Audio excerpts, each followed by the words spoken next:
Bismillahirrahmanirrahim.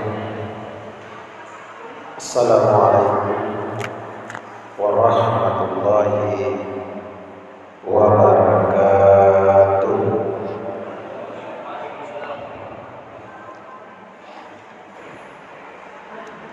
Alhamdulillah, alhamdulillahi rabbil alamin. Wa bihi nasta'inu ala umuri dunya waddin. Wassalatu wassalamu ala asrafil anbiya'i wal mursalin Sayyidina Muhammadin wa ala alihi wa sahbihi ajma'in, amma ba'd. Wa qala ta'ala fil Qur'anil Karim, a'udzu billahi minasyaitonir rajim. Bismillahirrahmanirrahim. Innallaha wa malaikatahu yusholluna 'alan nabi. Ya ayyuhalladzina amanu shallu 'alaihi wa sallimu taslima. Shadaqallahul adzim. Alhamdulillah, puji dan syukur kita panjatkan atas kehadirat Allah Subhanahu wa taala. Alhamdulillah, kita sudah berada di subuh yang ke-11 bulan suci Ramadan. Selawat dan salam kita kirimkan kepada Nabiullah Muhammad sallallahu alaihi wasallam, Nabi sebagai teladan, Nabi yang baik, Nabi sebagai uswatun hasanah atau suri teladan yang baik di muka bumi ini. Sidang jamaah subuh yang dimuliakan oleh Allah Subhanahu wa taala, insyaallah di waktu yang singkat ini tema yang saya angkat adalah dua amalan yang ringan namun menakjubkan. Pada dasarnya setiap sesuatu yang baik atau dianjurkan tentu memiliki keutamaan, memiliki kemuliaan. Pada kesempatan ini ada dua amalan yang ringan namun menakjubkan. Artinya dua amalan ini tidak dibatasi oleh waktu dan kesempatan, kapanpun bisa kita lakukan. Tentu berbeda dengan amalan-amalan yang lain. Seperti sholat itu harus ditentukan waktu dan ketentuan-ketentuan lainnya. Yang pertama, yang amalan yang ringan namun menakjubkan adalah salawat kepada Nabi sallallahu alaihi wasallam. Bersalawat kepada Nabi ini merupakan amalan yang sangat mulia, amalan yang memiliki kemuliaan yang sangat tinggi. Kenapa? Karena di antara yang diperintahkan Allah kepada kita hanya salawat yang dilakukan, yang lebih duluan Allah yang lakukan. Ketika Allah Subhanahu wa taala memerintahkan kita untuk salat, ya Allah tidak salat. Ketika Allah memerintahkan kita berpuasa, Allah tidak berpuasa. Ketika Allah memerintahkan kita untuk berzakat, Allah tidak berzakat. Tapi ketika Allah memerintahkan kita untuk berselawat kepada Nabi, baginda Rasulullah Muhammad sallallahu alaihi wasallam, maka Allah lebih duluan berselawat kepada Nabi. Sebagaimana dalam firman Allah di dalam Al-Quran, innallaha wa malaikatahu yusalluna 'alan nabi. Ya ayyuhalladzina amanu sallu alaihi wa sallimu taslima. Innallaha wa malaikatahu, sesungguhnya Allah dan malaikatnya bersalawat kepada Nabi. Ya ayyuhalladzina amanu, hai orang-orang yang beriman, bersalawat kepada Nabi Rasulullah Muhammad sallallahu alaihi wasallam. Jadi dari ayat ini kita memahami bahwa sesungguhnya Allah itu jauh lebih duluan bersalawat kepada kita dan bersama dengan malaikatnya. Menurut Ibnu Katsir, ayat ini mengingatkan bahwa Allah menyampaikan kepada umat manusia bahwa salawat itu merupakan amalan yang mulia untuk memperkenalkan hambanya yang sangat mulia, yaitu Rasulullah Muhammad sallallahu alaihi wasallam. Apa kemuliaan yang dimiliki orang yang bersalawat kepada Nabi? Karena termasuk orang yang kikir, kata Rasulullah di dalam sebuah hadisnya, ketika dia mendengar nama saya disebut, tapi dia tidak bersalawat kepadaku. Nah, kemuliaan orang yang bersalawat kepada Nabi yaitu dilipat gandakan pahalanya.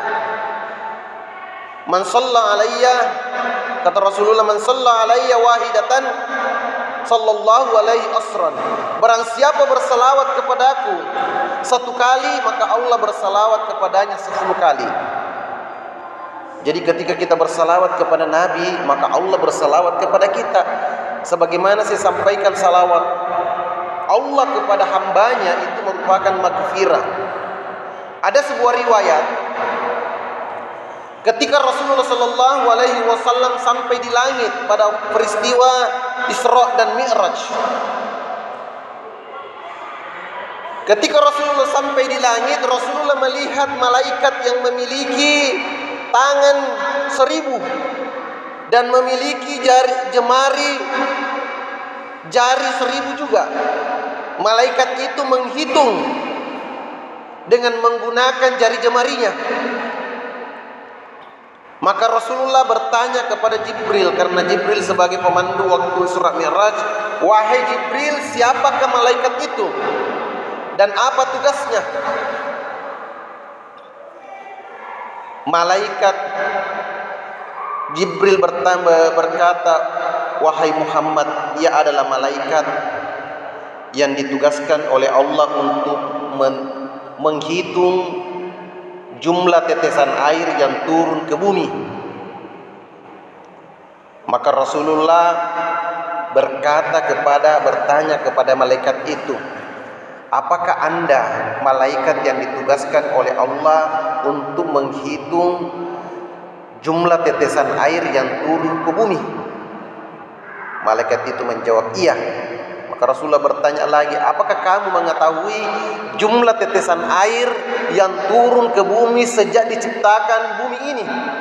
Maka malaikat itu berkata, "Wahai Rasulullah, demi yang mengutus kamu dalam membawa kebenaran ini, sesungguhnya saya mampu menghitung semua tetesan air yang turun, baik yang ada di lautan, di daratan, di bangunan-bangunan dan perkuburan. Saya tahu berapa tetesan air yang turun semenjak diciptakan bumi ini."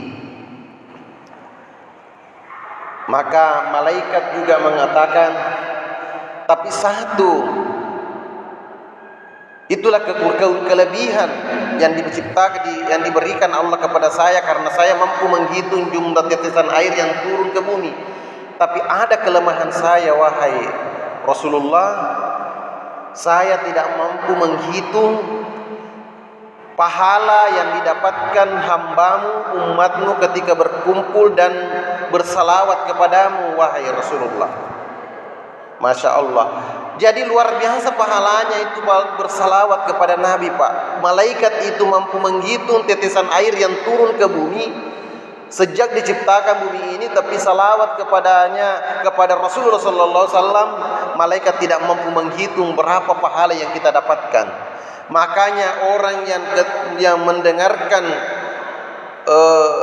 nama Rasulullah sallallahu alaihi wasallam disebut lantas dia tidak bersalawat, maka itulah termasuk orang yang kikir, kata Rasulullah sallallahu alaihi wasallam. Kemudian kemuliaan orang yang bersalawat kepada Nabi adalah akan kembali kepada kita. Karena mungkin ada yang bertanya, kenapa kita mau bersalawat kepada Rasulullah? Bukankah Rasulullah sallallahu alaihi wasallam itu dijamin keselamatannya? Lantas kenapa kita mau bersalawat kepada Rasulullah sallallahu alaihi wasallam? Maka jawabannya bahwa ketika kita bersalawat kepada Nabi itu kembalinya kepada kita, bukan kepada Rasulullah. Orang yang bersalawat kepada Nabi itu diibaratkan seperti wadah.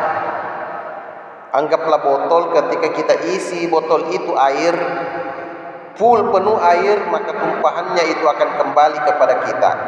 Artinya ketika kita bersalawat kepada Nabi, pahala dan kebaikannya akan kembali kepada kita, bukan kepada Rasulullah SAW. Kembalinya kepada kita. Dan salah satu kemuliaan juga orang yang bersalawat kepada Nabi itu akan dihapus dosanya. Kata Rasulullah SAW, "Man shalla alayya salatan wahidatan sallallahu alaihi asran salawatan wa hattu anhu asrhatiyatan." Artinya, barang siapa bersalawat kepadaku satu kali, niscaya Allah akan bersalawat kepadanya 10 kali dan menghapus darinya 10 dosa. Bayangkan satu kali kita bersalawat kepada Nabi, maka Allah bersalawat kepada kita 10 kali dan Allah akan menghapus dosa kita 10 kali. Masya Allah, luar biasa salawat kepada Nabi ini. Memang salawat ini adalah amalan yang cukup ringan, karena kapanpun bisa kita lakukan, tidak diikat oleh waktu dan tempat. Dan orang yang bersalawat kepada Nabi tidak perlu kita harus berwudu dulu, tapi kapanpun ketika kita mendengar Nabi Rasulullah disebut namanya, maka kita bersalawat, maka Allah bersalawat kepada kita 10 kali dan diampuni dosa kita 10 dosa yang kita diampuni. Hadis riwayat Muslim.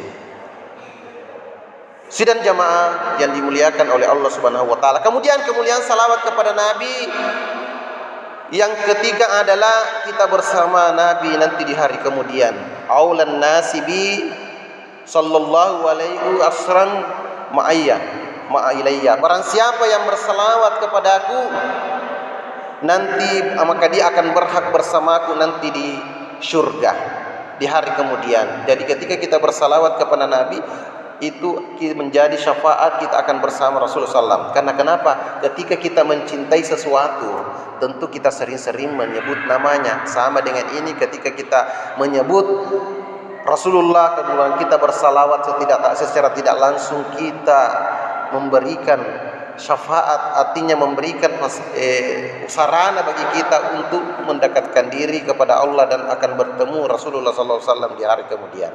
Kemudian inilah amalan-amalan yang ringan namun menakjubkan adalah bersalawat kepada Rasulullah SAW. Dan salawat ini dalam khutbah itu dijadikan sebagai rukun. Siapa yang khutbah kemudian tidak bersalawat kepada Nabi, baik di khutbah pertama maupun di khutbah kedua, dianggap itu tidak sah khutbahnya. Kalau khutbah tidak sah, maka Jumat pun tidak sah. Kemudian selanjutnya, amalan yang ringan namun menakjubkan selain salawat adalah membaca ayat suci Al-Quran. Nah, ini ringan karena kapanpun kita bisa membaca ayat suci Al-Quran. Apalagi di bulan suci Ramadan ini, entah kita di masjid, di rumah, kapanpun bisa kita membaca Al-Quran. Bisakah kita membaca Al-Quran tanpa wudu? Bisa. Cuman pahalanya itu tidak berbeda ketika kita berwudu. Apa kemuliaan yang diberikan orang yang membaca Al-Quran? Kata Rasulullah, "Man qara'a harfan min Qur'ani, man qara'a harfan min kitabillah, falahu hasanah. Falahu hasanah wal hasanatu asru min amsalihha." Barang siapa yang membaca satu huruf di dalam Al-Quran, maka baginya akan mendapatkan satu kebaikan, dan satu kebaikan itu akan dibalas dengan satu huruf itu, satu huruf kita baca itu 10 pahala. Saya tidak mengatakan, kata Rasulullah, saya tidak mengatakan alif lam mim harfan, alif lam mim itu satu huruf, tapi alif lam, alif harfan, lam harfan, min harfan. Jadi 3 huruf alif lam mim itu sudah 3 hurufnya, jadi kita mendapatkan 30 pahala, luar biasa. Kemudian yang kedua, kemuliaan orang yang membaca ayat-ayat suci Al-Quran. Selanjutnya nanti di hari kemudian Al-Quran itu akan menjadi syafaat, penolong bagi kita. Iqra'ul Qur'ana fa innahu yati yaumal qiyamati safi'an li ashabihi. Bacalah Al-Quran karena nanti di hari kemudian akan datang menjadi syafaat bagi kita. Jadi Al-Quran ketika kita membaca, nanti di hari kemudian Al-Quran itu akan menjadi penolong dan syafaat bagi kita nanti di hari kemudian. Apalagi di bulan Ramadan ini kita memperbanyak membaca Al-Quran, karena Al-Quran kita baca ini tentu berbeda dengan bacaan-bacaan yang lain. Kalau kita misalnya membaca surat kabar, tentu hanya kita bisa mengetahui, mendapatkan informasi.